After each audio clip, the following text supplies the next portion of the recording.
स्वागत है आपका एकलव्य स्नातक पर। और आज की इस वीडियो में हम पढ़ेंगे एनवायरमेंटल स्टडीज यानी कि ईवीएस सब्जेक्ट को, जो कि है इग्नू फर्स्ट ईयर का। इसका सब्जेक्ट कोड है वी 181, जिसकी यूनिट 2 इकोसिस्टम, उसको हम इंग्लिश मीडियम में कवर करेंगे। और अगर आप वीडियोस को हिंदी में देखना चाहते हैं, इसका जो लिंक है वो आपको डिस्क्रिप्शन बॉक्स में मिल जाएगा, तो आप वहां से इसको इजीली देख सकते हैं। इस वीडियो में हम कुछ टॉपिक्स को कवर करेंगे, जिसमें सबसे पहले हम पढ़ेंगे इकोसिस्टम क्या होता है, इसके कौन से फीचर्स होते हैं, इकोसिस्टम का साइज कितना हो सकता है, हमारा जो लार्जेस्ट इकोसिस्टम होता है बायोस्फीयर, उसके बारे में पढ़ेंगे। किन किन कंपोनेंट से मिलकर हमारा इकोसिस्टम बना होता है। फूड चेन क्या होती है, एक फूड चेन में कितने ट्रॉफिक लेवल्स होते हैं, फूड चेन कितने टाइप की होती है, उन चीज़ों को डिस्कस करेंगे। फिर हम पढ़ेंगे न्यूट्रिशन साइकिल यानी कि जो पोषण चक्र होता है वो क्या होता है, किस तरह से हमारे न्यूट्रिशंस ऑर्गेनिजम्स तक पहुंच पाते हैं। और लास्ट में पढ़ेंगे इकोलॉजिकल सक्सेशन यानी कि जो पारिस्थितिक अनुक्रमण होता है वो क्या होता है, जो एक प्रजाति होती है दूसरी प्रजाति को किस तरह से रिप्लेस करती है। तो इन चीज़ों को हम आज की इस वीडियो में जानने वाले हैं। तो सबसे पहले हम देखते हैं जो इकोसिस्टम होता है वो क्या होता है।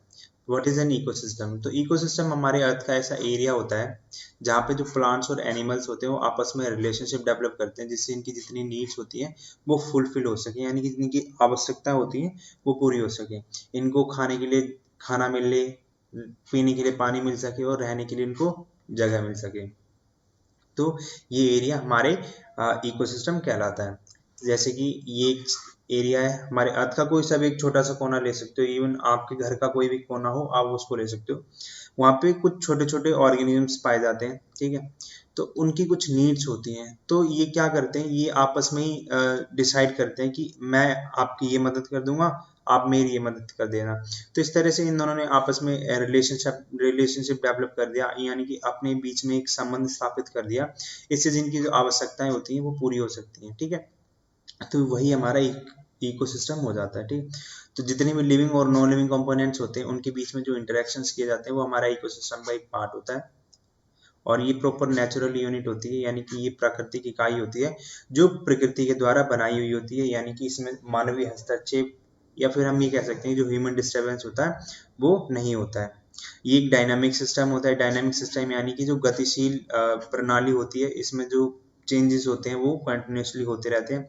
कोई भी चीज इसमें परमानेंट नहीं है। आज अलग स्पीसीज होती हैं, कल अलग स्पीसीज होंगी, आज किसी और तरीके से किसी और अलग प्रोसेस से इंटरेक्शन किया जाता है, कल किसी और अलग तरह से इंटरेक्ट किया जाएगा आपस में, ठीक है। तो जो फ्लो ऑफ एनर्जी होता है वो भी हमारे इकोसिस्टम का एक मोस्ट इंपॉर्टेंट पार्ट होता है। फ्लो ऑफ एनर्जी किस तरह से वर्क करता है कि जो सन होता है, सन से हमें एनर्जी मिलती है, तो एनर्जी सबसे पहले आती है प्लांट्स के पास, प्लांट्स उसको यूज करते हैं, उसको फिर फूड में कन्वर्ट करके एनिमल्स तक पहुंचाते हैं, और अदर एनिमल्स होते हैं वो दूसरे और एनिमल्स तक उसको पहुंचाते हैं। तो ये जो फ्लो होता है एनर्जी का, ये हमारा एनर्जी साइकिल या फ्लो ऑफ एनर्जी होता है।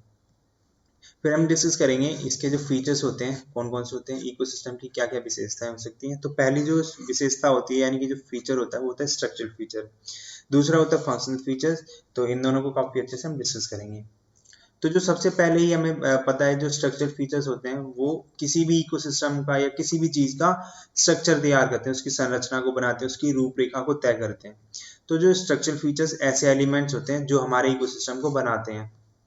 तो उसमें दो तरह के कंपोनेंट यूज किए जाते हैं। पहले होते हैं अबायोटिक कंपोनेंट यानी कि अजैविक तत्व, दूसरे होते हैं बायोटिक कंपोनेंट यानी कि जैविक तत्व। जैविक तत्व यानी कि जो सजीव होते हैं, जो हमारे लिविंग पार्ट्स होते हैं एनवायरमेंट के।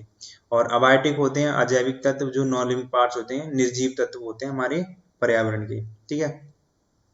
तो इन दोनों के बीच में जो डिफरेंस करना होता है मैंने आपको लास्ट वाली वीडियो में बताया था कि किस तरह से हम ये पहचान कर सकते हैं कि कोई जो कंपोनेंट है वो लिविंग है या फिर नॉन लिविंग है, यानी कि कोई बायोटिक है या अबायोटिक है, ठीक है। तो मैं अभी फिर से बताता हूँ कुछ मेन मेजर पॉइंट्स।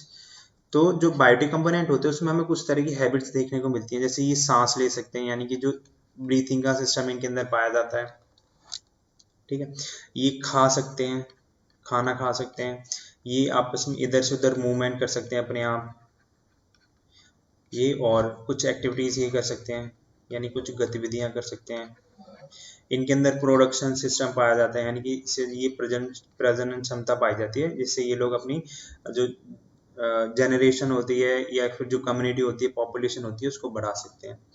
लेकिन बायोटिक कंपोनेंट में हमें कुछ ऐसे फीचर्स देखने को नहीं मिलते हैं, ठीक है। तो ना ही ये सांस ले सकते हैं, ना ही कुछ कोई भी चीज खा सकते हैं, ना ही ये अपने आप से एक जगह से दूसरी जगह पे मूवमेंट कर सकते हैं। इनके अंदर प्रोडक्शन सिस्टम नहीं पाया जाता है, ये कोई एक्टिविटीज नहीं कर सकते हैं, तो ये इसलिए अबायोटिक कंपोनेंट होते हैं, ठीक है। तो अबायोटिक कंपोनेंट में हमें 3 तरह की कैटेगरीज देखने को मिलती है। पहली होती है इनऑर्गेनिक कंपोनेंट, यानी कि जो अकार्बनिक तत्व होते हैं वही हमारे इनऑर्गेनिक कंपोनेंट होते हैं। इनके अंदर कार्बन की मात्रा 0 होती है, यानी कि 0% होती है, और ये हमें खुले रूप में देखने को मिलते हैं, जैसे नाइट्रोजन, कैल्शियम, CO2, वाटर और ऑक्सीजन, ठीक है। दूसरे होते हैं ऑर्गेनिक कंपोनेंट, यानी कि कार्बनिक तत्व। इसमें हमें कार्बन की मात्रा देखने को मिलती है, और ये किसी न किसी रूप में हमारे जितने ऑर्गेनिजम्स होते हैं उनमें पाए जाते हैं, जैसे प्रोटीन, फैट, एसिड और कार्बोहाइड्रेट के रूप में। थर्ड होते हैं क्लाइमेटिक कंपोनेंट, यानी कि जो जलवायु घटक होते हैं, वो किसी भी क्षेत्र की, किसी भी एरिया की जो क्लाइमेट होता है उसको इफेक्ट करते हैं, जैसे टेम्परेचर, मॉइस्चर, लाइट, टोपोग्राफी। ये सारे के सारे क्लाइमेटिक कंपोनेंट्स होते हैं जो किसी भी क्षेत्र की या किसी एरिया की, किसी भी इकोसिस्टम की जो जलवायु कंडीशन होती है, यानी कि जो क्लाइमेटिक कंडीशन होती है उसको इफेक्ट करते हैं, यानी कि उसको प्रभावित करते हैं। नेक्स्ट हम बात करते हैं जो हमारे बायोटिक कंपोनेंट होते हैं, यानी कि जैविक तत्व होते हैं, वो कौन से होते हैं। तो मैंने आपको बताया था ये इनमें कुछ हैबिट्स पाई जाती हैं, जैसे ये ब्रीथिंग कर सकते हैं, ईटिंग, प्रोडक्शन। तो इस तरह से इनको कुछ कैटेगरीज में डिवाइड किया गया है, जिसमें पहली कैटेगरी आती है प्रोड्यूसर की, जो अपना खाना खुद मैन्युफैक्चर करते हैं। दूसरे होते हैं कंज्यूमर, जो जो प्रोड्यूसर का खाना खाते हैं। और थर्ड होते हैं डिकम्पोजर्स, ये ऐसे ऑर्गेनिजम्स होते हैं जो प्रोड्यूसर और कंज्यूमर दोनों को खाते हैं जब उनकी डेथ हो जाती है। नेक्स्ट हम बात करते हैं जो हमारे फंक्शनल फीचर्स होते हैं उनके बारे में। फंक्शनल फीचर्स कुछ ऐसे प्रोसेस होते हैं, कुछ इंटरेक्शन होते हैं जो हम जितने ऑर्गेनिजम्स होते हैं वो आपस में करते हैं। जैसे एनर्जी साइकिल एक प्रोसेस होता है जो हमारे इकोसिस्टम को रन करता है, कि जो एनर्जी होती है वो सन से लेके प्लांट्स के पास जाती है, प्लांट्स उसको फूड में कन्वर्ट करके एनिमल्स तक पहुंचाते हैं, एनिमल्स उसको अदर एनिमल्स तक। तो इस तरह से जो एनर्जी साइकिल होती है वो चलती रहती है, तो यही हमारा एनर्जी साइकिल होती है। नेक्स्ट हम बात करते हैं फूड चेन की। तो फूड चेन एक ऐसा प्रोसेस होता है, और हम कह सकते हैं कि जितने भी ऑर्गेनिजम्स होते हैं उनके बीच में जो इंटरेक्शन होता है वो इस तरह से होता है, जिसमें एक ऑर्गेनिज्म होता है वो दूसरे ऑर्गेनिजम्स का खाना बनता है, ठीक है। तो ये प्रॉपर फूड चेन होती है, इसको हम पढ़ेंगे। नेक्स्ट हम बात करते हैं जो डाइवर्सिटी होती है, यानी कि जो विविधता होती है वो किस तरह से हमारे इकोसिस्टम को फंक्शन करती है। तो आप ये देखो, विविधता का मतलब क्या होता है, अलग अलग चीजें होना, यानी कि अलग अलग विशेषताएं हर ऑर्गेनिजम्स के अंदर पाई जाती हैं।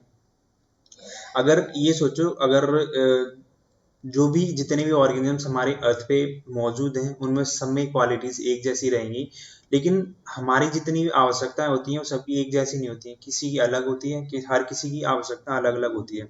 तो इस तरह से जो डाइवर्सिटी होती है, यानी कि जो अलग जो असमानता होती है वो हमारी जरूरतों को पूरा करती है। तो इस तरह से डाइवर्सिटी हमारे इकोसिस्टम को फंक्शन करने में बहुत ही इंपॉर्टेंट रोल प्ले करती है। नेक्स्ट हम बात करते हैं न्यूट्रिशन साइकिल की। न्यूट्रिशन साइकिल एक ऐसा प्रोसेस होता है जिसमें जो न्यूट्रिशंस होते हैं उनकी साइकिलिंग की जाती है, और न्यूट्रिशंस को जितने ऑर्गेनिजम्स होते हैं उन तक पहुंचाया जाता है। इसमें दो तरह की साइकिल्स को यूज किया जाता है, एक होती है गैसियस साइकिल, दूसरी होती है सेडिमेंट्री साइकिल। इनको हम पढ़ेंगे लास्ट वाली स्लाइड में। नेक्स्ट आता है हमारा सक्सेशन। सक्सेशन एक ऐसा प्रोसेस होता है जिसमें एक जो स्पीसीज होती है वो दूसरी स्पीसीज को रिप्लेस करती है, यानी कि उसको चेंज करती है, उसकी जगह पे अपना स्थान ग्रहण करती है। तो इसके दो टाइप होते हैं, प्राइमरी सक्सेशन और सेकेंडरी सक्सेशन। अब हम देखते हैं इकोसिस्टम के कुछ काम होते हैं, यानी कुछ उसके फंक्शन होते हैं। तो जितने कंपोनेंट्स होते हैं उनको आपस में कोऑपरेट करना, एक साथ काम करवाना, और न्यूट्रिशंस की साइकिलिंग करना। न्यूट्रिशन जितने होते हैं, ऑर्गेनिजम्स के लिए खाना प्रिपेयर करना हमारे इकोसिस्टम का काम होता है। ऑर्गेनिजम्स को रहने की व्यवस्था करना, यानी कि हैबिटेट्स बनाना हमारा इकोसिस्टम का मेजर काम होता है, क्योंकि रहना बहुत ही इंपॉर्टेंट होता है। नेक्स्ट है एनर्जी को प्रोवाइड करना, जितने भी ऑर्गेनिजम्स होते हैं सन से लेके उसको फिर अलग अलग, जैसे मैंने आपको बताया था, प्लांट्स तक पहुंचाना, प्लांट से फिर एनिमल, उससे अदर जितने एनिमल्स होते हैं उन तक पहुंचाना हमारे इकोसिस्टम का काम होता है। और जितनी भी तरह की लाइफ सिस्टम होती है हमारे इकोसिस्टम, हमारे एनवायरमेंट में, उसको सपोर्ट करना, जैसे कि अलग अलग तरह के प्लांट्स होते हैं, एनिमल्स होते हैं, माइक्रो ऑर्गेनिजम्स पाए जाते हैं, डिकम्पोजर्स होते हैं। तो उन तरह की उन सभी के लिए ऐसी कंडीशंस को प्रिपेयर करना जिसमें ये आपस में सस्टेन कर सकें, वहां पे सरवाइव कर सकें। और जितना भी हम वेस्ट जनरेट करते हैं, यानी कि जितने भी ऑर्गेनिजम्स होते हैं उनके थ्रू जो वेस्ट को जनरेट किया जाता है उसको डिकम्पोज करना हमारे इकोसिस्टम का एक बहुत ही इंपॉर्टेंट काम होता है। नेक्स्ट है हमारा इकोसिस्टम का साइज कितना हो सकता है, यानी कि इकोसिस्टम का आकार कितना हो सकता है। तो पर्टिकुलरली जो इकोसिस्टम होता है उसका कोई साइज नहीं होता, ये कितना भी बड़ा हो सकता है और कितना भी छोटा हो सकता है। तो इसलिए जो इकोसिस्टम होता है वो साइज में अलग अलग हो सकता है, यानी कि उसका साइज अलग हो सकता है। जो इकोसिस्टम होता है छोटे से पानी के गड्ढे से लेके और एक जो बड़ा हैबिटेट होता है वहां तक पहुंच सकता है, और ये छोटा सा लैंडस्केप हो सकता है और बहुत बड़ा सा जंगल हो सकता है। ठीक है, तो मतलब ये समझ लो कि इकोसिस्टम हमारा पूरा अर्थ हो सकता है। अर्थ का एक छोटा सा पार्ट, इवन जब आपका घाव लग जाता है या आपके चोट लग जाती है, उसके अंदर भी कुछ अलग अलग तरह के ऑर्गेनिजम्स पाए जाते हैं, छोटे छोटे वो जीव जंतु कीटाणु पाए जाते हैं, तो वो इकोसिस्टम हो सकता है हमारा। ठीक है, तो इकोसिस्टम का ऐसा कोई भी साइज पर्टिकुलरली नहीं है। अब हम देखते हैं जो इकोसिस्टम का साइज कितना हो सकता है। तो जिसमें सब में टॉप पे आता है हमारा बायोस्फीयर। बायोस्फीयर कई बायो में डिवाइडेड होता है। बायो में कुछ लैंडस्केप पाए जाते हैं, लैंडस्केप में अलग अलग तरह के इकोसिस्टम होते हैं। फिर कम्युनिटी आती है जिसमें फिर उसके बाद आता है पॉपुलेशन। पॉपुलेशन में जो सबसे लास्ट यूनिट होती है वो इंडिविजुअल की होती है, यानी कि जो इंडिविजुअल होता है वो इकोसिस्टम में सबसे लास्ट में आता है। जो हमारा लार्जेस्ट इकोसिस्टम होता है बायोस्फीयर, वो क्या होता है, तो बायोस्फीयर हमारे अर्थ का एक ऐसा पार्ट होता है जहाँ पे लाइफ एग्जिस्ट करती है, यानी कि जहाँ पे हम लोग रह सकते हैं, वहाँ पे हम सरवाइव कर सकते हैं, वहाँ पे सस्टेन कर सकते हैं। तो ये बहुत ही पतली सी परत होती है हमारे अर्थ के चारों ओर, यानी कि उसके आसपास। जैसे कि अगर मैं एग्जाम्पल के लिए बात करूँ तो जो बायोस्फीयर होता है, आप पहले तो ये सोचो कि जो एप्पल का साइज होता है वो अर्थ के साइज के इक्वल होता है, उसके समान होता है, उसको विजुअलाइज करो। ठीक है, तो जो एप्पल की जो स्किन होती है वही हमारे बायोस्फीयर का साइज होता है। बायोस्फीयर की जो लेयर होती है वो एप्पल की स्किन की जितनी पतली होती है। ठीक है, तो बायोस्फीयर कैसे बनता है, तो जो एटमॉस्फेयर, हाइड्रोस्फीयर और लिथोस्फीयर होता है उसके जब ये आपस में तीनों मिलते हैं तो उसी वहीं से हमारा बायोस्फीयर बनता है। जो एटमॉस्फेयर होता है वहाँ पे हमारा जो अर्थ से जो लैंड से ऊपर वाला पार्ट होता है वो हमारा एटमॉस्फेयर होता है, जहाँ पे जितनी भी गैसेज वगैरह होती हैं वो पाई जाती है। हाइड्रोस्फीयर ऐसा पार्ट होता है जहाँ पे वाटर पाया जाता है, यानी कि जो हमारे अर्थ का जो वाटर वाला पार्ट होता है उसको हम हाइड्रोस्फीयर बोलते हैं। लिथोस्फीयर होता है लैंड वाला पार्ट, जहाँ पे जितने भी ऑर्गेनिजम्स होते हैं वहाँ पे रहते हैं। जैसे जो ह्यूमंस होते हैं, कुछ एनिमल्स होते हैं, प्लांट्स होते हैं, सारे के सारे लैंड या लिथोस्फीयर पे रहते हैं। जहाँ पे ये तीनों कंपोनेंट आपस में इंटरेक्ट करते हैं, कांटेक्ट करते हैं, ये हमारी लाइफ के लिए काफ़ी ज़्यादा इंपॉर्टेंट हो जाता है, उसके लिए काफ़ी ज़्यादा एसेंशियल हो जाता है। तो यहाँ पे कुछ बेसिक प्रोसेसेस होते हैं जैसे फोटोसिंथेसिस का या रेस्पिरेशन का, ये सारी सारी इसी जो ये एरिया होता है कांटेक्ट वाला, ये तीनों कंपोनेंट जहाँ पे इंटरेक्ट करते हैं वहाँ पे ये होते हैं। ठीक है, जो बायोस्फीयर होता है वो ओशन का जो फ्लोर होता है वहां से लेके जो माउंटेन का टॉप होता है वहां से वहां तक एक्सटेंड कर सकता है। और जितने भी हमारे लिविंग ऑर्गेनिजम्स होते हैं वो सारे के सारे इक्वली डिस्ट्रीब्यूटेड नहीं है हमारे बायोस्फीयर में, यानी कि कहीं पे कम है कहीं पे ज्यादा है। तो कुछ ऑर्गेनिजम्स ऐसे होते हैं जो पोलर रीजन में रह सकते हैं। पोलर रीजन यानी कि जो हमारे अर्थ का जो जो बॉटम वाला पार्ट है और जो सब में टॉप वाला पार्ट है वहां पे रह सकते हैं। ठीक है, तो यहाँ पे हमें बेसिकली पेंगुइन या फिर जो पोलर बियर होते हैं वो देखने को मिलते हैं। और जो ट्रॉपिकल रेन फॉरेस्ट वाला जो पार्ट होता है वो रिच होता है काफी डाइवर्सिटी में, यानी कि यहाँ पे बायोडाइवर्सिटी काफी ज्यादा पाई जाती है, जिसमें अलग अलग तरह के प्लांट्स, अलग अलग तरह के एनिमल्स हमें देखने को मिलते हैं।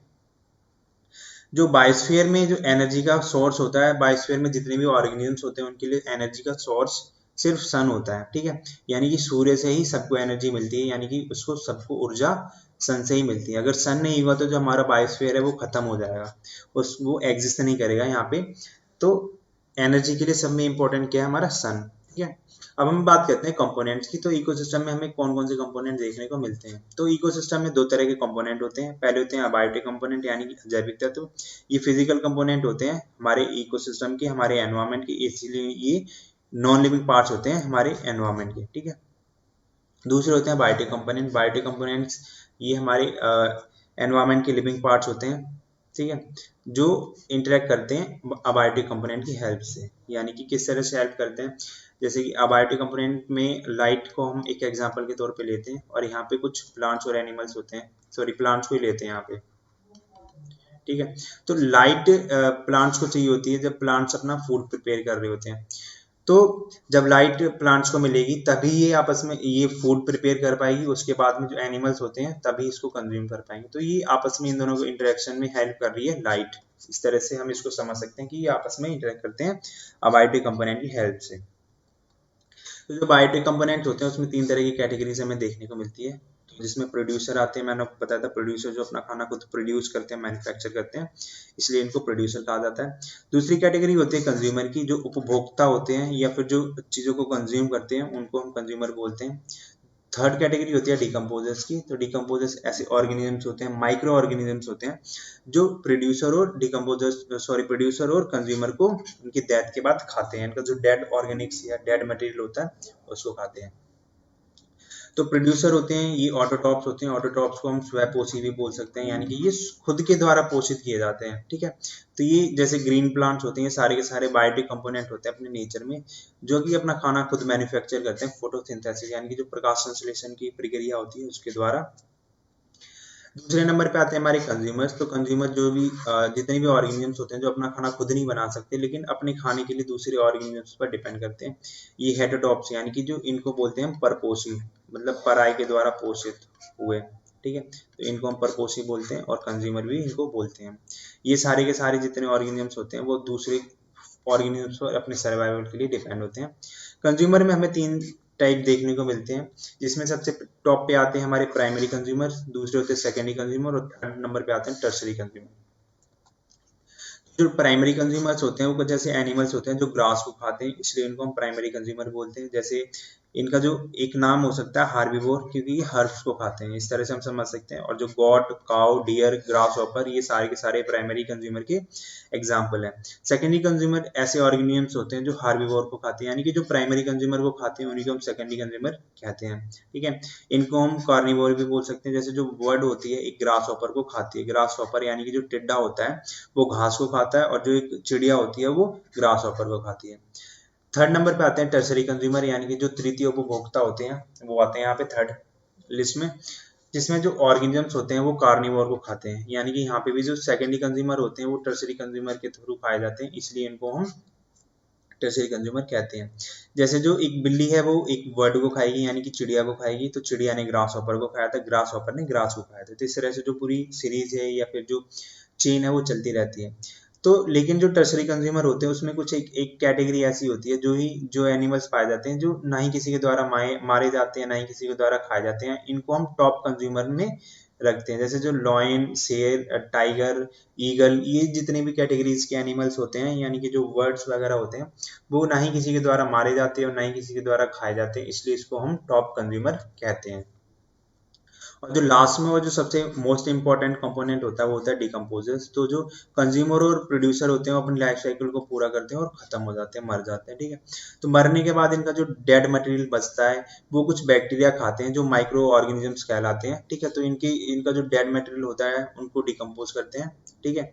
इनको हम डिकम्पोजर्स बोलते हैं, ठीक है। इनको हम सेप्टोट्रॉप्स, यानी कि जो इनको हम मृत पोषी बोल सकते हैं, यानी कि ये मृत के द्वारा पोषित किए जाते हैं। और रिड्यूसर भी, क्योंकि ये चीज़ों को रिड्यूस करते हैं। लेकिन ये माइक्रोस्कोपिक होते हैं, ठीक है। माइक्रोस्कोपिक यानी कि सूक्ष्मदर्शी, जो हमारा ये ऐसे ऑर्गेनिजम्स होते हैं जो हमें नेक्ड आई से नहीं दिखाई देते हैं, यानी कि जो नग्न आंखें होती हैं उनसे नहीं देख सकते, इनको हम सूक्ष्मदर्शी यंत्र से ही देख सकते हैं। और ये हमारी लाइफ के लिए काफ़ी ज़्यादा इसेंशियल, काफ़ी ज़्यादा इंपॉर्टेंट होते हैं। ओके, नेक्स्ट टॉपिक हमारा ट्रॉफिक लेवल, यानी कि जो पोषक स्तर होता है वो क्या होता है। तो पोषक स्तर कुछ ऐसे स्तर होते हैं जिसमें जितने भी ऑर्गेनिजम्स होते हैं उनका पोषण होता है। तो आप ये समझ सकते हो जितने ऑर्गेनिजम्स होते हैं वो किस किस स्टेप पे या किन किन लेवल्स पे अपना भोजन ग्रहण करते हैं, वही हमारे पोषक स्तर यानी कि ट्रॉफिक लेवल्स होते हैं। तो ट्रॉप का मतलब होता है नरिशमेंट, यानी कि पोषण। तो जितने ऑर्गेनिजम्स होते हैं वो कहीं ना कहीं फूड के लिए अपने डायरेक्टली और इनडायरेक्टली सारे के सारे प्लांट्स पे डिपेंड होते हैं, यानी कि उस पर निर्भर होते हैं। तो इनको जो खाना मिलता है, यानी कि जो फूड मिलता है, कुछ अलग अलग लेवल्स में मिलता है, कुछ अलग अलग स्टेप्स में मिलता है, इन्हीं को हम ट्रॉफिक लेवल या फिर फूड लेवल कहते हैं। तो बेसिकली ट्रॉफिक लेवल होते हैं वो 5 होते हैं, लेवल 1, लेवल 2, लेवल 3, लेवल 4 और लेवल 5। तो जो लेवल 1 होता है उसमें तो आते हैं प्रोड्यूसर, यानी कि जो ऑटोट्रॉप्स होते हैं जितने भी, वो सारे के सारे लेवल 1 में आते हैं। लेवल 2 पे आते हैं प्राइमरी कंज्यूमर, लेवल 3 पे होते हैं हमारे सेकेंडरी कंज्यूमर, लेवल 4 पे होते हैं टर्सरी कंज्यूमर, और लेवल 5 पे होते हैं टर्सरी कंज्यूमर की कैटेगरी होती है क्वार्टरनी कंज्यूमर, यानी कि टॉप कंज्यूमर, ये इनका लेवल 5 होता है। इसके बाद में कोई भी ऑर्गेनिजम्स नहीं होता जो इसके लेवल को अप करे, यानी कि उसको पार करे। तो जो ऑटोट्रॉप्स होते हैं वो सारे के सारे लेवल 1 में आते हैं और बाकी के सारे लेवल 2 से लेवल 5 तक, यानी कि जो चारों कैटेगरी होती हैं, चारों लेवल में जितने भी ऑर्गेनिजम्स आते हैं वो सारे के सारे हेटेरोट्रॉप्स यानी कि परपोषी होते हैं। तो जो प्लांट्स होते हैं वो जितने भी होते हैं वो सारे के सारे ऑटोट्रॉप्स होते हैं। तो गॉट, बर्ड, कैट, लायन, ये सारे के सारे हेटेरोट्रॉप्स कहलाते हैं। नेक्स्ट टॉपिक हमारा फूड चेन यानी कि जो खाद्य श्रृंखला होती है, आहार श्रृंखला है, वो क्या है। तो फूड चेन एक ऐसा ट्रांसफर होता है एनर्जी का, फूड एनर्जी का, जिसमें जो एक ट्रॉफिक लेवल से दूसरे ट्रॉफिक लेवल में जाया जाता है एक प्रोसेस के थ्रू, इसी को हम फूड चेन कहते हैं। तो इसको हम ऐसे डिफाइन कर सकते हैं कि ऐसा लीनियर सीक्वेंस होता है जिसमें एक ऑर्गेनिज्म दूसरे ऑर्गेनिजम्स का खाना बनता है, ठीक है, जिससे वो सस्टेन कर सके। और जितनी भी फूड चेन होती है उसमें 4 से 5 ट्रॉफिक लेवल पाए जाते हैं, यानी कि 5 से ऊपर कोई भी ट्रॉफिक लेवल नहीं पाया जाता। तो बेसिकली ये 3 से 4 के आसपास में ट्रॉफिक लेवल पाए जाते हैं और मैक्सिमम 5 तक पाए जा सकते हैं। तो जैसे जो लीनियर सीक्वेंस होता है वो किस तरह से काम करता है कि जैसे आप ये समझो कि यहाँ पे गॉट है, गॉट को ले लो, और यहाँ पे एक एक एग्जाम्पल के लिए मैं लेता हूँ लॉयन को, ठीक है। तो यहाँ पे ये दोनों एक लाइन में है, ठीक है। तो यहाँ पे जो गॉट है वो लॉयन का एक शिकार बनेगी, क्योंकि इसको सस्टेन करना है, इसको सरवाइव करना है, तो ये इसको खाएगा, बकरी को खाएगा। तो इस तरह से ये जो पूरा लीनियर सीक्वेंस होता है जिसमें एक ऑर्गेनिज्म दूसरे ऑर्गेनिजम्स का खाना बनता है। फूड चेन के कुछ टाइप होते हैं, जिसमें पहला होता है grazing food chain. Grazing food chain होती है वो प्राइमरी कंज्यूमर में से स्टार्ट होती है, यानी कि जो जितने भी प्राइमरी कंज्यूमर होते हैं प्लांट्स को अपने फूड की तरह प्रिपेयर करते हैं, यानी कि उसको यूज करते हैं। तो बेसिकली हम ये कह सकते हैं ये जो ग्रेजिंग फूड चेन होती है वो ग्रीन प्लांट से स्टार्ट होती है। जैसे कि एग्जांपल के लिए अगर मैं बात करूं तो जो ग्रास होती है वो यहाँ पे प्रोड्यूसर होती है, और प्राइमरी कंज्यूमर में हम ये देख सकते हैं जो रैबिट होती है वो ग्रास को खाता है, और जो रैबिट होती है वो फॉक्स के थ्रू खाई जाती है, फॉक्स लायन के थ्रू खाई जाती है, ठीक है। तो ये लेवल कुछ होते हैं, लेवल 1, लेवल 2, लेवल 3 और लेवल 4। 4 से या फिर 5 से ऊपर कोई भी लेवल नहीं पाया जाता। नेक्स्ट है फूड चेन होती है हमारी डेट्रिटस फूड चेन। डेट्रिटस ऐसा डेड मटेरियल होता है जो कि कोई भी ऑर्गेनिज्म होता है उसके बाद मर जाता है, ठीक है। तो ये यहीं से स्टार्ट होती है। तो ये जो डेड ऑर्गेनिक्स या डेड मटेरियल होता है वो कुछ बैक्टीरिया और फंगी के थ्रू खाया जाता है, और ये जितने भी वर्ड्स होते हैं, यानी सॉरी इतने जितने भी बैक्टीरिया होते हैं, फंगी होते हैं, ठीक है, ये सारे के सारे वर्ड्स के थ्रू खाए जाते हैं। जैसे एग्जाम्पल के लिए मैं बात करूं, यहाँ पे कुछ डेड ऑर्गेनिक्स होते हैं, ठीक है, ये इनको कुछ बैक्टीरिया खाते हैं, और ये जो बैक्टीरिया होते हैं वो बर्ड्स के द्वारा खाए जाते हैं। तो ये इनमें भी 3 लेवल पाए जाते हैं। नेक्स्ट होती है हमारी parasitic food chain. Parasitic food chain यानी कि जो छोटे छोटे जो जीव होते हैं, परजीवी होते हैं, उनके थ्रू होती है। तो ये भी जो जो फूड चेन होती है वो प्लांट से स्टार्ट होती है। जैसे जो बर्ड होते हैं वो पैरासिटिक ऑर्गेनिजम्स को खाते हैं, बहुत ही छोटे छोटे ऑर्गेनिजम्स होते हैं, और ये यहीं पे खत्म हो जाती है। इसका जो एग्जाम्पल होता है वो मैं अगर बात करूं, तो जो यहाँ पे कुछ ट्री होती है, ट्री फीड करती है बर्ड्स को, और ये बर्ड्स होते हैं पैरासाइट्स को खाते हैं। तो ये इसमें भी लेवल 3 हमें देखने को मिलते हैं। तो ट्रीज आपको पता है प्रोड्यूसर में आती है, बर्ड्स होती है यहाँ पे प्राइमरी कंज्यूमर, और पैरासाइट होती है सेकेंडरी कंज्यूमर, और यहीं पे खत्म हो जाती है। नेक्स्ट हम बात करते हैं न्यूट्रिशन साइकिल, यानी कि जो पोषण चक्र होता है वो क्या होता है। तो पोषण चक्र न्यूट्रिशन का ऐसा साइकिल होता है, यानी कि एक ऐसा सिस्टम होता है जहाँ पे जो एनर्जी होती है वो लिविंग और नॉन लिविंग पार्ट्स के बीच में ट्रांसफर की जाती है, ठीक है। जो न्यूट्रिशंस होते हैं वो सारे के सारे प्लांट्स और एनिमल्स के थ्रू कंज्यूम किए जाते हैं, यानी कि उसके द्वारा उपभोग किया जाता है, और उसको एनवायरमेंट को वापस कर दिया जाता है उनकी डेथ के बाद। इसी तरह से ये जो साइकिल होती है पूरी कंटिन्यू चलती रहती है, इसी को हम न्यूट्रिशन साइकिल कहते हैं। और ये प्रॉपर नेचुरल साइकिल होती है, साइकिलिंग सिस्टम होता है, ठीक है, जिसमें न्यूट्रिशंस को पहुंचाया जाता है ऑर्गेनिजम्स तक, यानी कि इसमें कोई भी मानवीय हस्तक्षेप नहीं होता। और बेसिकली हम ये कह सकते हैं ये भी एक नेचुरल यूनिट होती है इकोसिस्टम की तरह।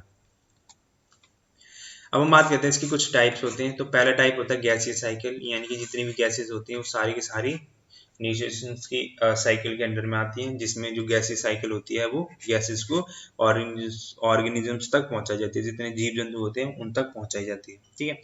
तो जो ऑक्सीजन, नाइट्रोजन, कार्बन डाइऑक्साइड होती है वो सारी गैसीय साइकिल के थ्रू करवाई जाती है, पहुंचाई जाती है। तो ये कहाँ पे हो सकता है, ठीक है।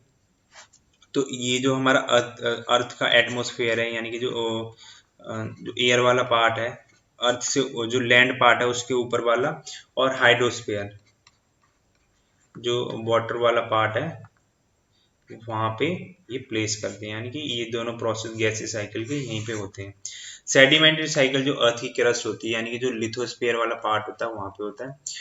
तो जितने भी ऑर्गेनिजम्स पाए जाते हैं वो सारे के सारे, जितने भी जो न्यूट्रिशंस होते हैं वो यहीं पे पाए जाते हैं और यहीं पे इनकी साइकिलिंग की जाती है और यहीं पे ऑर्गेनिजम्स तक इनको पहुंचाया जाता है। नेक्स्ट हम बात करते हैं इकोलॉजिकल सक्सेशन, यानी कि जो पारिस्थितिक अनुक्रमण होता है वो क्या होता है। तो ये एक ऐसा प्रोसेस होता है जिसमें चेंजेस होते हैं, कुछ रिप्लेसमेंट होती है, जिसमें कुछ स्पीसीज होती हैं, ठीक है, एक कम्युनिटी की, वो दूसरी कम्युनिटी में डेवलपमेंट करती हैं, उसका रिप्लेस करती हैं, इसी को हम इकोलॉजिकल सक्सेशन कहते हैं। जैसे कि अगर मैं एग्जांपल के लिए बात करूं, एक जगह पे बाढ़ आई थी, बाढ़ से पहले यहाँ पे काफी हरा भरा था, ठीक है, बाढ़ आ गई, यहाँ पे सब तबाह हो गया। लेकिन बाढ़ जब खत्म हो गई, जब सब जहाँ की जो सामान्य स्थिति थी वो सामान्य हो गई, ठीक है, उसके बाद वहाँ पे कुछ छोटी छोटी घास फूस उगनी स्टार्ट हुई। तो इस तरह से जो यहाँ की जो स्पीसीज थी उसको रिप्लेस किया इसने, ठीक है। तो ये होता है इकोलॉजिकल सक्सेशन। और इकोलॉजिकल सक्सेशन का जो टाइम पीरियड होता है वो कुछ डिकेड्स, यानी कि 10 साल 20 साल से लेके कुछ मिलियंस ऑफ ईयर, इनकी हजारों सालों तक हो सकता है, हजारों लाखों करोड़ों साल तक हो सकता है। इसके एग्जाम्पल के लिए अगर मैं बात करूं, एक मैंने एग्जाम्पल आपको ये डिजास्टर वाला दिया था और एक नेचुरल एग्जाम्पल मैं देता हूँ कि आप कोई भी खेत है, ठीक है, उसको जोत के उसको खाली छोड़ दीजिए, उसके बाद उसमें कुछ खरपतवार अपने आप उगाएगी, खरपतवार के बाद छोटे छोटे उसमें पेड़ पौधे उगेंगे, पेड़ पौधे के बाद कुछ बड़े होंगे, कुछ जड़ लेना स्टार्ट करेंगे और जड़ लेने के बाद आप देखोगे कुछ सालों के बाद वहां पे जो पेड़ थे, जो जिन पेड़ों ने जड़ ली थी वो काफी बड़े हो गए हैं, इसी तरह से वहां पे घास फूस हो गई है, मतलब बहुत बड़ा जंगल हो गया है। तो इकोलॉजिकल सक्सेशन का एक एग्जाम्पल हम देख सकते हैं। इसके कुछ टाइप्स होते हैं। तो पहला होता है प्राइमरी सक्सेशन, यानी कि प्राथमिक अनुक्रमण, दूसरा होता है सेकेंडरी सक्सेशन यानी कि द्वितीयक अनुक्रमण। तो दोनों को हम काफी अच्छे से पढ़ेंगे। तो जो प्राइमरी सक्सेशन होता है वो एक ऐसा इनिशिएटिव होता है जहाँ पे कुछ नए एरिया में, जहाँ पे पहले कोई भी इकोलॉजिकल कम्युनिटी यानी कि जो पारिस्थितिक समुदाय होता है वो ना रहा हो, ठीक है, और ये वहां पे एक ऐसी एरिया में होता है जहाँ पे कोई भी कम्युनिटी पहले एग्जिस्ट नहीं करती हुई, यानी कि ये बिल्कुल नए सरफेस पे होता है। तो जो लावा से जो नया रॉक सरफेस बनता है वहां पे ये हमें देखने को मिल सकता है। तो ज्वालामुखी से कुछ लावा निकलता है, ठीक है, तो वो अर्थ पे जाता है और वहां पे एक नया रॉक सरफेस को प्रिपेयर करता है, तो हमें कुछ वहां पे कम्युनिटीज देखने को मिलती हैं। तो ये एग्जाम्पल होता है प्राइमरी सक्सेशन का। नेक्स्ट है सेकेंडरी सक्सेशन। तो ये एक ऐसी कम्युनिटी में डेवलप होती है, ठीक है, कुछ ऐसे एरिया में डेवलप होती है जो जहाँ पे जो कम्युनिटीज होती है वो अपने डिस्ट्रक्शन की तरफ जाती होती है, ठीक है, तो वहां पे हमें सेकेंडरी सक्सेशन देखने को मिलता है। तो ये बहुत ही कॉमन होता है, ठीक है, प्राइमरी सक्सेशन, यानी कि प्राइमरी सक्सेशन तो हमें बहुत कम देखने को मिलता है, लेकिन सेकेंडरी सक्सेशन हमें देखने को मिल जाता है। This is the result of natural disaster. और ये जो सेकेंडरी सक्सेशन होता है वो नेचुरल डिजास्टर का रिजल्ट के तौर पे हम इसको देख सकते हैं। जैसे मैंने आपको एग्जांपल दिया था कि कोई जगह है वहाँ पे अलग अलग तरह की स्पीसीज पाई जाती हैं, लेकिन अचानक वहाँ पे बाढ़ वगैरह आ जाती है तो सब कुछ तबाह हो जाता है। तो उसके बाद कुछ टाइम बाद जो स्थिति होती है वो सामान्य होती है, नॉर्मल होती है, और वहाँ पे अलग अलग तरह की फिर से स्पीसीज उगने लगती हैं, अलग होती हैं। तो इस तरह से जो स्पीसीज होती हैं इसने इसको रिप्लेस किया, इसकी जगह पे अपनी जगह ली। तो ये हमें सेकेंडरी सक्सेशन के एग्जाम्पल हम इसको देख सकते हैं। अगर आपने अभी तक टेलीग्राम पे हमारे चैनल को ज्वाइन नहीं किया गया तो आप एकलव्य स्नातक वन सर्च करके उसको ज्वाइन कर सकते हैं। वहाँ पे आपको वीडियोस की पीडीएफ या लिंक वगैरह आपको मिल जाएंगे। चैनल से रिलेटेड जितनी भी अपडेट्स होती हैं, नोटिफिकेशन होती हैं, वो सारी सारी आपको यहाँ पे इजीली मिल जाएंगे। अगर आपको सब्जेक्ट से रिलेटेड कोई भी प्रॉब्लम हो, कोई डाउट हो, तो आप कमेंट कर सकते हैं। अगर वीडियो अच्छी लगे तो लाइक करें, चैनल को सब्सक्राइब करें और बेल आइकन को प्रेस करें, जिससे जो वीडियोस की रेगुलर अपडेट है, नोटिफिकेशन वो आपको मिलती रहे। Thank you.